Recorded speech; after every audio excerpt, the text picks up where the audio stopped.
clutch repair, manuals are kind of becoming a thing of the past in a lot of vehicles, but Jeeps still have a lot of manuals.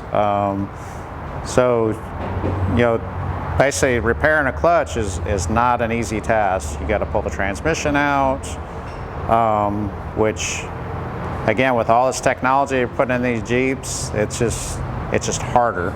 It takes a lot more.